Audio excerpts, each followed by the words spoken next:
अतुलित बलधामं हेमशैलाभदेहं तनुजवनकृशानुं ज्ञानिनामग्रगण्यं सकलगुणनिधानं वानराणामधीशं रघुपतिप्रियभक्तं वातजातं नमामि। सृष्टि का रचयिता सर्वकालिक है। वह सृष्टि के निर्माण से पहले भी था और सृष्टि के विनाश के बाद भी रहेगा। ईश्वर ने जब सृष्टि की रचना की तो ब्रह्मा जी ने काल को 4 युगों में विभाजित कर दिया, सतयुग, त्रेता, द्वापर व कलयुग। त्रेता युग में मर्यादा पुरुषोत्तम श्री रामचंद्र जी ने धरती पर अवतार लिया। उनके अति प्रिय भक्तों में हनुमान जी का नाम अग्रगण्य है। हनुमान जी के कई नाम हैं, जिनमें बजरंगबली, महावीर, केसरी नंदन और संकट मोचन नाम लोकप्रिय हैं। यह नाम हनुमान जी को उनके गुणों और कर्मों के कारण प्राप्त हुए हैं। हनुमान जी के अंग वज्र के समान हैं, इसलिए ये महावीर कहलाते हैं।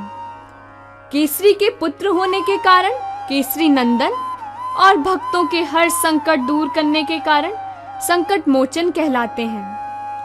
कहा भी गया है, को नहीं जानत है जग में, कपि संकट मोचन नाम तिहारो। हनुमान जी न केवल भक्तों के संकट हरता है, बल्कि इन्होंने अपने प्रभु श्री राम को भी कई बार संकट से निकाला है। इसलिए राम जी ने हनुमान जी को संकट मोचन का नाम दिया और सृष्टि के अंत तक पृथ्वी पर रहकर मनुष्य को संकट से निकालने का आशीर्वाद दिया। पवन पुत्र हनुमान जैसा कोई नहीं। भक्त तो कई हैं, लेकिन जो बात रुद्र अवतार हनुमान जी में है वह किसी में नहीं। आज हम आपको यहाँ श्री राम के अति प्रिय भक्त, माता सीता के दुलारे पुत्र एवं भक्तों के संकट मोचन महावीर हनुमान जी के जीवन गाथा रूपी सागर से कुछ कथाओं रूपी मोतियों से आपका परिचय कराते हैं। शिव जी मां पार्वती के साथ तपस्या में मग्न थे। तभी उन्होंने वायुदेव को बुलाया और उन्हें अपना तेज सौंप दिया।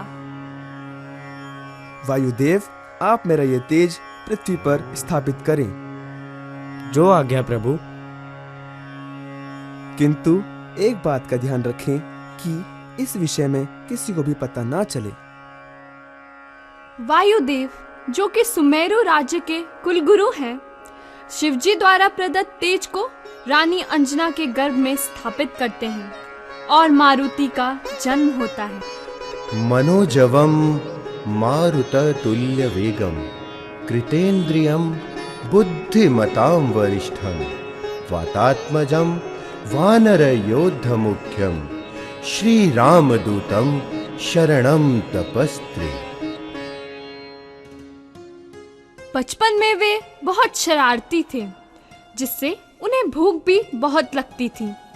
वे कोई भी ऐसी चीज खाने को सदैव तैयार रहते जो उनके पहुंच के अंदर होती।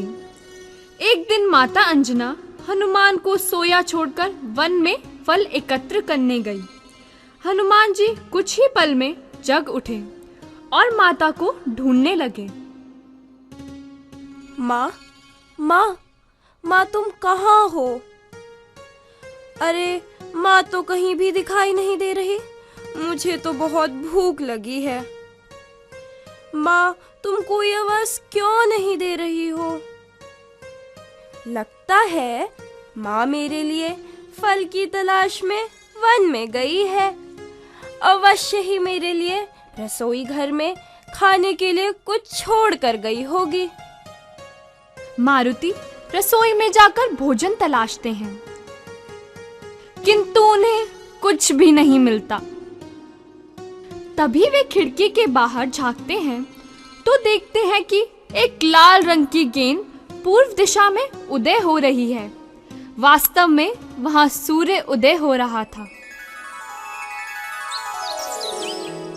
वाह, कितना अच्छा फल होगा ये। मैंने तो इसे पहले कभी नहीं चखा। माँ तो यह मेरे लिए कभी नहीं लाई। निश्चय ही ये बहुत स्वादिष्ट होगा। मैं तो इसे खाऊंगा, बहुत मजा आएगा। मारुति आसपास नजर दौड़ाते हैं और वहां पर वह राहु को देखते हैं। राहु सूर्य को पसंद नहीं करते थे और जब चाहे सूर्य को अपनी परछाई में ले सकते थे। आज भी वे ऐसा ही करना चाह रहे थे, किंतु हनुमान बीच में आ जाते हैं। अरे ये वानर यहाँ क्या कर रहा है? देखो जरा, ये क्या कर रहे हो तुम? यह बोलकर राहु वानर को पकड़ने की कोशिश करते हैं, परंतु वानर उन्हें धक्का मारकर गिरा देते हैं। कौन है? कहां से आया? छोड़ दे सूरज को। तेरा इतना साहस कि तू मुझे, राहु को मारा। देख अब मैं क्या करूंगा। वानर का तेज देखकर राहु भयभीत होकर इंद्रदेव के पास जाते हैं। प्रणाम इंद्रदेव। राहु, तुम इस समय यहाँ? तुम्हारा तो ये सूरज पर ग्रहण लगाने का समय है। हे भगवान, आपने स्वयं ही तो मुझे इजाजत दी थी कि मैं अपनी छाया सूर्य पर डाल सकता हूँ। हाँ, मैंने स्वयं आपको इस बात की इजाजत दी थी, किंतु आप इतना क्रोधित क्यों हैं? आज जब मैंने ऐसा करना चाहा तो एक तुच्छ वानर ने मुझे रोक दिया। क्या? कौन है वह नासमझ वानर जिसमें इतना साहस? चलो राहु, हम भी देखें कौन है वो। इंद्र और राहु दोनों सूर्य के समीप पहुंचते हैं तो देखते हैं कि एक वानर सूर्य को निगलने वाला है। रुक जाओ तुच्छ वानर, ये तुम क्या कर रहे हो? मैं तो इस स्वादिष्ट फल को खाऊंगा। इतना बोलकर मारुति सूर्य को पकड़कर अपने मुख में रख लेते हैं और पृथ्वी पर अंधकार छा जाता है। यह देखकर भगवान इंद्र क्रोधित हो उठते हैं और वे अपने वज्र से मारुति पर वार करते हैं। तभी मारुति गिर जाते हैं और सूर्य उनके मुख से निकलकर बाहर आ जाते हैं। देवताओं ने कहा, आज से इस बालक पर किसी प्रकार के अस्त्र शस्त्र का कोई भी प्रभाव नहीं पड़ेगा। तब इंद्रदेव के द्वारा मारुति का नाम हनुमान पड़ा। यह सब देखकर पवन देव क्रोधित हो उठते हैं। मेरे पुत्र की ऐसी दशा किसने की? मैं इसका प्रतिकार अवश्य लूंगा। पवन देव क्रोधित होने के कारण सारी हवा ऊपर खींच लेते हैं। लोग त्राही त्राही कर रहे हैं, पशु पक्षी मर रहे हैं। सभी देवता मिलकर ब्रह्मा जी के पास पहुंचते हैं और उनसे प्रार्थना करते हैं कि वे जाकर पवन देव को समझाने का प्रयत्न करें। प्रणाम प्रभु, प्रणाम प्रभु। आप सबके आगमन का उद्देश्य क्या है? यह बात तो आप भली भांति जानते हैं। हाँ, हम जानते हैं, किंतु आप यह बात भूल रहे हैं कि हनुमान स्वयं भगवान शिव का अवतार है और ये धरती पर भगवान राम की सहायता के लिए अवतरित हुए हैं। क्षमा करें प्रभु, मुझे नहीं पता था, किंतु अब क्या होगा? ब्रह्मा जी और सभी देवता वायुदेव के पास जाते हैं। वायुदेव, तुम कहाँ हो? हम तुम्हारे पास आए हैं। आप सब यहाँ? मेरे बच्चे पर प्रहार करते समय ये याद नहीं था। वायुदेव, तुम क्रोधित मत हो। तुम्हारा पुत्र बल, बुद्धि और विद्या में सबसे बढ़ चढ़कर होगा। तीनों लोकों में किसी बात में इसकी बराबरी करने वाला कोई नहीं होगा। यह भगवान राम का सबसे बड़ा भक्त होगा। इसका ध्यान करते ही सभी प्रकार के दुख दूर हो जाएंगे। वरदान से प्रसन्न होकर और ब्रह्मा जी एवं सभी देवताओं की प्रार्थना सुनकर वायुदेव ने फिर पहले की तरह बहना शुरू कर दिया। तीनों लोकों के प्राणी प्रसन्न हो उठे। ब्रह्मा जी एवं सभी देवताओं से वरदान प्राप्त करने के पश्चात हनुमान जी ने और भी शरारत करना शुरू कर दिया। एक बार अंगिरा ऋषि अन्य ऋषियों के साथ हवन कर रहे थे, तभी हनुमान वहां आकर शरारत करने लगते हैं।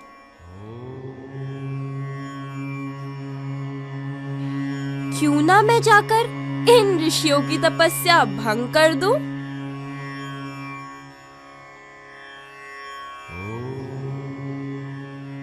अरे बालक, यह तुम क्या कर रहे हो? हमारी तपस्या भंग करने का प्रयत्न क्यों कर रहे हो? क्षमा करे ऋषिवर, मैं आपकी तपस्या भंग करने का प्रयास नहीं कर रहा हूँ। मैं तो सिर्फ खेल रहा हूँ।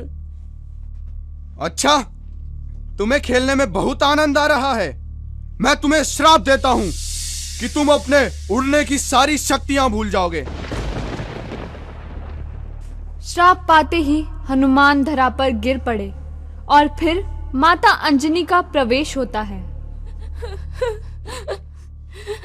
हे भगवान, मेरे पुत्र की यह दशा किसने की है? देवी, यह बालक हमारी तपस्या भंग करने का प्रयत्न कर रहा था, इसीलिए मैंने इसे श्राप दे दिया। अब ये कभी उड़ नहीं पाएगा। हे ऋषिवर, आप इसे क्षमा कर दें। ये तो एक छोटा बालक है। आप इसके साथ इतना अन्याय ना करें। कृपया इसे श्राप मुक्त कर दीजिए। नहीं देवी, मैं अपना श्राप तो वापस नहीं ले सकता, किंतु हनुमान जब श्री राम की शरण में आएंगे तब ये स्वयं अपनी शक्तियां प्राप्त कर लेंगे। जैसे जैसे समय व्यतीत होता गया, भक्त हनुमान बड़े होने लगे और बाद में वे सुग्रीव के साथ रहने लगे। हनुमान जी सुग्रीव आदि वानरों के साथ ऋषिमुख पर्वत की चोटी पर बैठे हुए थे। आइए देखें यहाँ क्या हो रहा है। हनुमान, ये बाली के भेजे हुए जरूर 2 योद्धा हैं, जो मुझे मारने के लिए हाथ में धनुष लिए इधर ही चले आ रहे हैं। दूर से देखने पर ये दोनों बलवान तो लग रहे हैं मित्र। हनुमान, मुझे भय है कि कहीं ये दोनों मुझे सच में मार न दें। डरो मत मित्र, मैं तुम्हारे साथ हूँ। तुम तुरंत तपस्वी ब्राह्मण का रूप बना लो और इन दोनों के पास जाओ और पता लगाओ कि ये कौन है और यहाँ किस लिए घूम रहे हैं। हाँ, अगर कोई भय की बात जान पड़े तो मुझे वहीं से संकेत कर देना, मैं भाग जाऊंगा।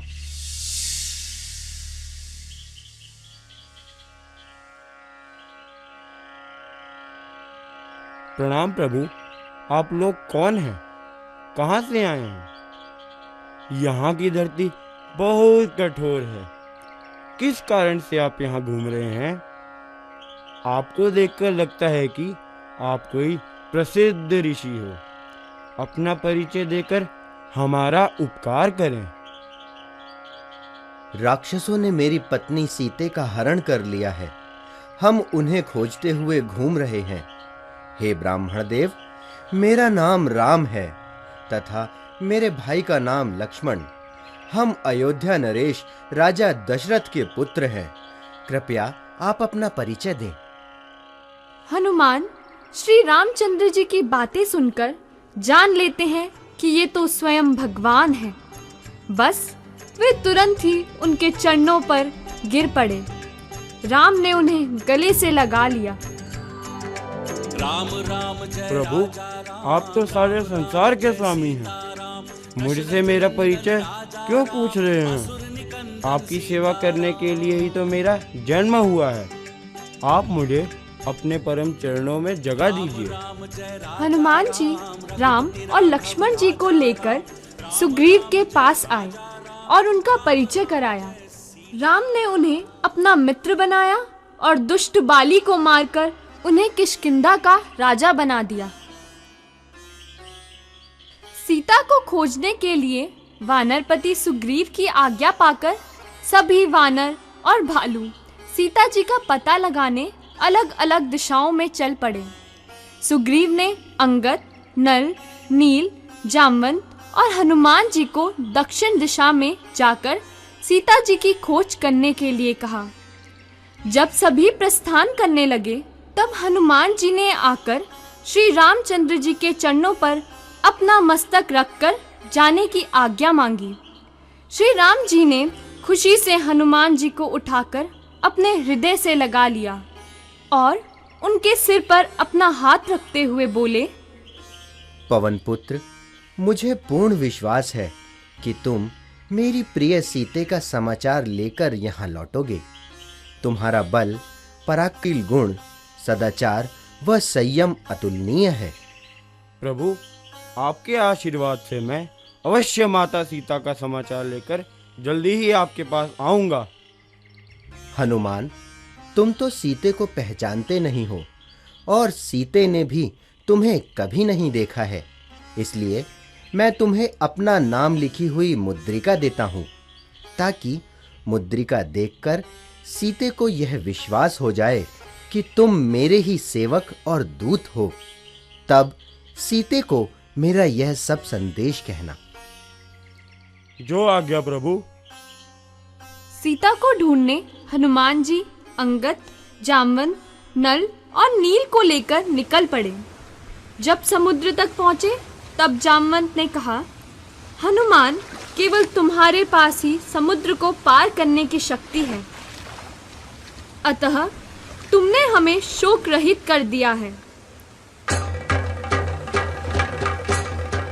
100 योजन चौड़े विशाल समुद्र को पार कर हनुमान जी उड़ते हुए शीघ्र ही लंका नगरी के पास जा पहुंचे।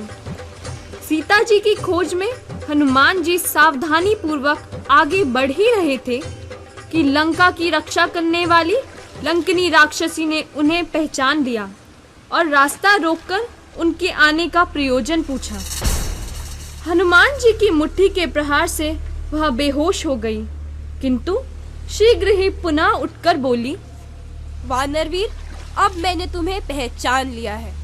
तुम भगवान श्री रामचंद्र जी के दूत हनुमान हो। मुझसे ब्रह्मा जी ने कहा था, त्रेता युग में हनुमान नामक एक वानर लंका में सीता जी की खोज करता हुआ आएगा। तू उसकी मार से बेहोश हो जाएगी। जब ऐसा हो तो समझ लेना कि शीघ्र ही सारे राक्षसों के साथ रावण का संहार होने वाला है। वीर रामदूत हनुमान, मेरा परम सौभाग्य है कि ब्रह्मा जी की कृपा से मुझे परम पवित्र श्री रामदूत के दर्शन हुए। हनुमान जी सीता माता को खोजते खोजते अशोक वाटिका में पहुंचे। वहां उन्होंने सीता माता की गोद में अंगूठी डाल दी। ये तो मेरे प्रभु श्री राम जी की मुद्रिका है। ये यहाँ कैसे आई? प्रणाम माते, मुझे प्रभु श्री राम ने भेजा है। मेरे स्वामी श्री राम कैसे हैं? आपके बिना वो कैसे रह सकते हैं? आप उन्हें जाकर बोलना कि वो मुझे यहाँ से जल्दी ही ले जाएं। ये चूड़ामणि लेकर मेरे प्रभु श्री राम को दे देना। उनसे चूड़ामणि लेकर श्री राम जी के पास वापस आते समय भूख लगने के कारण श्री हनुमान फल खाने लगे और उन्होंने पेड़ पौधे तहस नहस कर दिए और कुछ राक्षसों को मार गिराया। फिर मेघनाथ और उनके कुछ साथी उन्हें पकड़कर लंकेश्वर राजा रावण के पास ले गए। जय श्री राम। रावण जय श्री और श्री राम। हनुमान के बीच कहा सुनी हो गई। क्रोध में आकर रावण ने सारे राक्षसों को आदेश दिया, इसे मार डालो। फिर विभीषण सभा में बोलते हैं, भैया, ये तो दूत है। इसका काम अपने स्वामी का संदेशा पहुंचाना है। इसका वध करना अनुचित होगा। इसे कोई अन्य दंड देना ही उचित होगा। विभीषण की यह सलाह रावण को पसंद आती है। और वे राक्षसों को आदेश देते हैं। वानरों को अपनी दुम बहुत प्रिय होती है, तो इसे बांधो और लगा दो इसकी दुम में आग और इसे छोड़ दो। तब राक्षस हनुमान जी की पूंछ पर आग लगाकर उन्हें छोड़ देते हैं। हनुमान जी सारी लंका को दहन करके राम जी के पास वापस आ जाते हैं।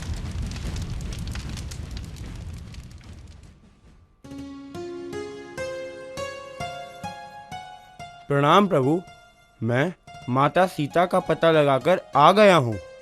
प्रभु, माता आपके लिए बहुत चिंतित हैं। उन्होंने कहा है कि यदि आपका आगमन शीघ्र ना हुआ तो वह स्वयं को जीवित नहीं रख पाएंगी। इसके बाद श्री राम की वानर सेना और राक्षस सेना में युद्ध प्रारंभ हो गया।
हे राम, हे राम, हे राम।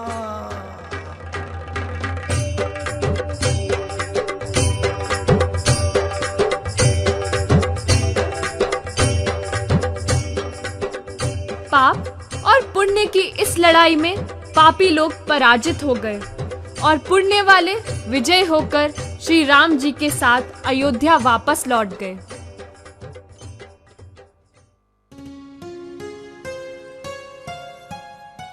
युद्ध के बाद अयोध्या लौटने के पश्चात एक दिन भक्त हनुमान माता सीता को मांग में सिंदूर भरते देखते हैं तो पूछते हैं कि हे माते, ऐसा करने से क्या होता है? इससे श्री राम जी की आयु बढ़ेगी और मेरा उनके लिए प्रेम भाव भी बढ़ेगा। इतना कम सिंदूर लगाने से प्रभु की आयु बढ़ेगी। अगर मैं इस पूरे सिंदूर को अपने शरीर पर लगा लूं, तो मेरे प्रभु की आयु और भी बढ़ जाएगी। अरे अरे हनुमान, ये क्या कर रहे हो? देखो माता, मैं कैसा लग रहा हूँ। अब तो मेरे प्रभु की आयु बहुत बढ़ जाएगी। जय श्री राम, जय श्री राम। मेरे भोले पुत्र, ये तुमने क्या किया?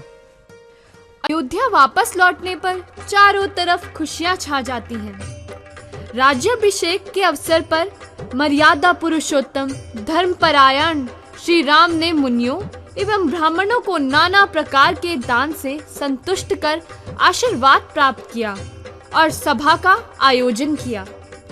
तदंतर उन्होंने अपने मित्र सुग्रीव, युवराज अंगद, विभीषण, जामवंत, नल, नील आदि सारे वानर भालुओं को बहुमूल्य अलंकार एवं श्रेष्ठ रत्न प्रदान किए। उसी समय श्री राम जी ने माता सीता को अनेक प्रकार के सुंदर वस्त्राभूषण अर्पित किए तथा एक सुंदर मुक्ताहार भी दिया, जो पवन देव ने अत्यंत आदर पूर्वक श्री राम को दिया था। अरे, श्री राम ने सबको अनेक उपहार दिए, किंतु हनुमान को तो अब तक कुछ नहीं मिला। प्रिय, तुम जिसे चाहो ये हार उसे दे दो। हनुमान, इधर आओ पुत्र। जो आ गया माता। हार को पाकर हनुमान को प्रसन्नता नहीं हुई और उन्होंने अपने गले से उस हार को निकाल दिया और उसे उलट पुलट कर देख रहे हैं। उन्होंने सोचा शायद इसके भीतर मुझे मेरे अभीष्ट सीता राम मिल जाएं, और उन्होंने दांतों से उस माला को तोड़ दिया, किंतु उसमें भी उन्हें सीता राम नहीं मिले। हनुमान जी, इस हार के एक एक रत्न से विशाल साम्राज्य खरीदे जा सकते हैं। आप इसे इस तरह क्यों नष्ट कर रहे हैं? लंकेश्वर, क्या करूं? मैं देख रहा हूं कि इन रत्नों में मेरे प्रभु की भुवन मोहिनी छवि है या नहीं, किंतु अब तक एक में भी मुझे उनके दर्शन नहीं हुए, जिनमें मेरे स्वामी की पावन मूर्ति नहीं है। वह तो तोड़ने और फेंकने योग्य ही है। यदि इन अनमोल रत्नों में प्रभु की मूर्ति नहीं है, तो आपकी पहाड़ जैसी काय में है क्या? निश्चय ही है। हनुमान ज्ञान गुण सागर, जय कपीस दिव्य लोक उजागर। दूत अतुलित बल धामा, अंजनी पुत्र पवन सुत नामा। महावीर विक्रम बजरंगी, आश्चर्य, इतना आश्चर्य! हनुमान ज्ञान गुण सागर, जय कपीस दिव्य लोक उजागर। जय हनुमान ज्ञान गुण सागर, जय कपीस दिव्य लोक उजागर। वास्तव में हनुमान जी के हृदय में भगवान सीताराम की मनोहर मूर्ति विराजमान थी, और उनके रोम रोम से राम नाम की ध्वनि हो रही थी। लंकेश्वर उनके चरणों में गिर पड़े। सारा राज दरबार जय हनुमान की जयकार से गूंज उठा। जय हनुमान, जय जय श्री हनुमान, जय हनुमान, जय जय श्री हनुमान, जय हनुमान, जय जय श्री हनुमान, जय हनुमान, जय जय श्री हनुमान।